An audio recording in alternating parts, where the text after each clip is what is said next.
आज आपको एक भूत की कहानी भाग्य वाले का भूत हल जोतता है। सुंदरपुर नामक गांव में मोहन नाम का पहलवान रहता था, जिसके पास 5 भैंसें थीं।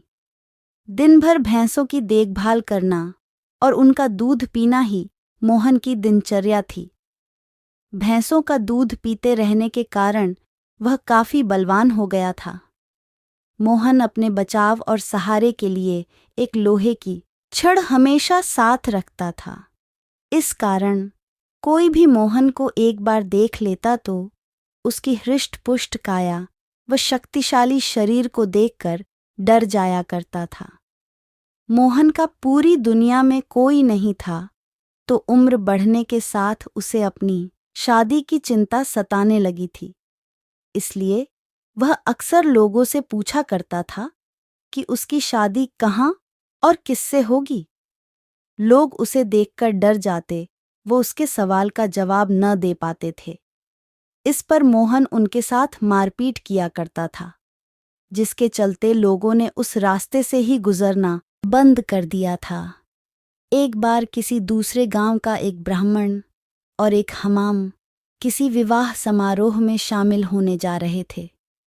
रास्ते में उन्हें मोहन मिल गया। मोहन ने ब्राह्मण को देखा तो उसने दोनों को अपने पास बुलाते हुए कहा कि आप तो मुझे ज्ञानी नजर आते हो। बताइए, मेरी शादी कब और कहाँ होगी? इस तरह पहलवान का सवाल सुनकर दोनों ठिठक गए। हमाम काफी चतुर था। उसने सोचा कि अगर हम इससे बहस करेंगे तो इसके बल के आगे हमारा कोई मुकाबला नहीं।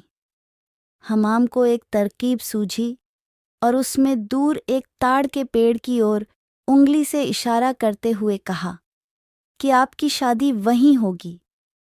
हमाम की बात सुनकर मोहन फूला नहीं समाया और प्रसन्न होकर उसने अपनी 5 भैंसें दोनों को दान में दे दीं और ताड़ के पेड़ की दिशा में चल पड़ा।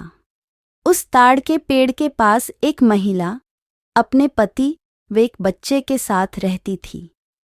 उसका पति बड़ा ही धूर्त व आलसी किस्म का शख्स था और उसे बात बात पर झूठ बोलने की आदत थी।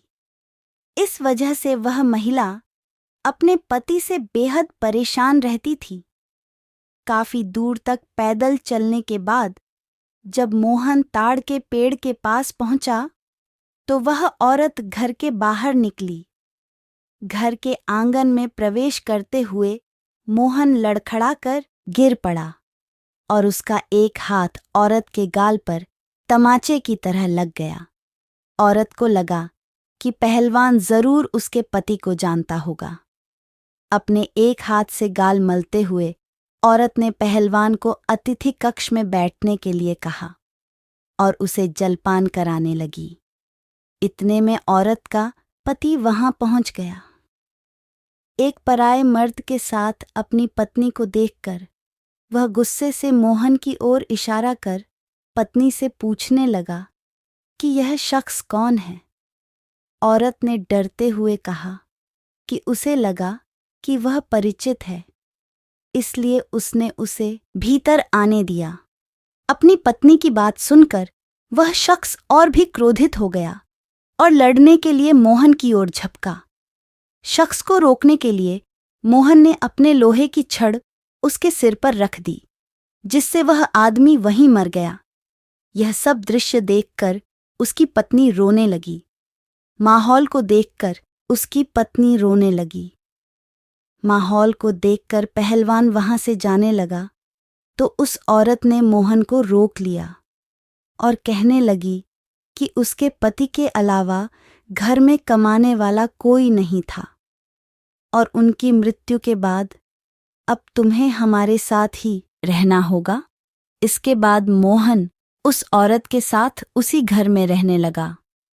मोहन को भैंसों का दूध पीने के अलावा कोई काम नहीं आता था।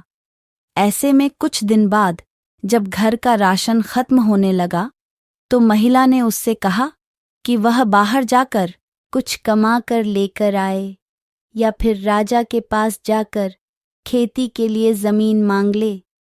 ताकि वह खेती कर अपना भरण पोषण कर सके। महिला की बात सुनकर पहलवान अपने लोहे की छड़ उठाए राजमहल की ओर चल पड़ा। राजमहल के पास पहुंचने पर सभी द्वारपाल और सैनिक मोहन की काया देखकर डर से कांपने लगे और तुरंत राजा तक सूचना पहुंचाई कि कोई बलवान हाथ में लोहे की छड़ लिए महल की ओर बढ़ता चला आ रहा है। सूचना पाकर राजा ने तुरंत अपने मुंशी को बुलाया और उसे तत्काल पहलवान के पास जाकर आने का कारण पूछने को कहा। पहलवान मुंशी को खेती के लिए जमीन मांगने की अपनी विनती बताता है। संदेश लेकर राजा के पास पहुंचने पर राजा पहलवान को ढेर सारी जमीन देने का आदेश देता है। मुंशी बेहद चतुर होता है तो वह राजा द्वारा पहलवान को दी गई अधिकांश जमीन स्वयं के लिए रखकर मोहन को कब्रिस्तान के पास एक बंजर जमीन का छोटा सा टुकड़ा दे देता है, जिसे पाकर पहलवान खुशी खुशी वापस लौट जाता है। उस बंजर जमीन के पास के बीच में एक पीपल का पेड़ होता है जिस पर भूतों का बसेरा होता है। जमीन को फसल उगाने योग्य बनाने के लिए जब पहलवान जुताई शुरू करता है तो पेड़ के कारण उसे खेत जोतने में परेशानी आने लगती है। मोहन उस पेड़ को उखाड़ने की ठान लेता है और अपनी लोहे की छड़ से उस पर प्रहार करता है, जिससे करीब 150 भूत पेड़ से नीचे गिर जाते हैं और गुस्से से पहलवान की ओर लड़ने के लिए दौड़ते हैं। पहलवान अपनी छड़ से सभी भूतों के छक्के छुड़ा देता है। पहलवान से जीतना असंभव जानकर भूत मोहन के सामने पेड़ न काटने की गुजारिश करने लगे। भूतों ने कहा, यह हमारा घर है, हम कई साल से यहाँ रह रहे हैं, हमारे घर को मत उजाड़ो। भूतों ने इसके बदले खेतों में काम कर उपज मोहन के घर पहुंचाने का प्रस्ताव रखा। मोहन को भूतों पर दया आ जाती है और वह उनका प्रस्ताव स्वीकार कर घर चला जाता है। इसके बाद से भूत समय समय पर पहलवान के घर हर फसल पहुंचाने एक बार उन भूतों का गुरु उनसे मिलने आता है। सभी भूतों को दुबला पतला व कमजोर देखकर वह उनकी दुर्दशा का कारण पूछता है। भूतों से पूरा वृतांत सुनकर गुरु पहलवान को सबक सिखाने की ठानता है और उसके घर की ओर चल पड़ता है।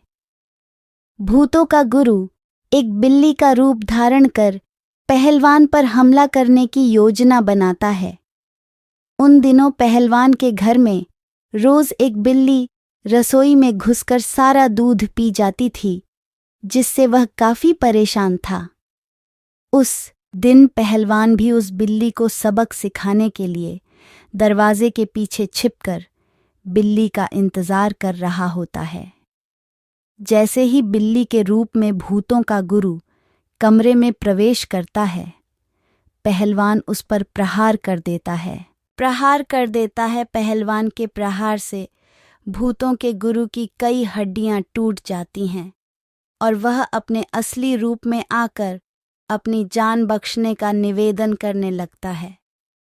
मोहन ने भूतों के गुरु को छोड़ने पर खुद के लिए सजा चुनने के लिए कहा। ऐसे में भूतों के गुरु ने कहा कि उसे बख्शने पर वह राशन की मात्रा दोगुनी कर देगा। भूतों के गुरु की इस बात पर कुछ देर विचार करने के बाद पहलवान उसे छोड़ देता है। पहलवान के घर से निकलकर भूतों का गुरु सीधे अपने शिष्यों के पास जाता है। शिष्यों के पूछने पर वह उन्हें पूरा वृत्तांत बताता है और कहता है कि अब से पहलवान के घर भेजने वाले राशन की मात्रा दोगुनी करनी होगी।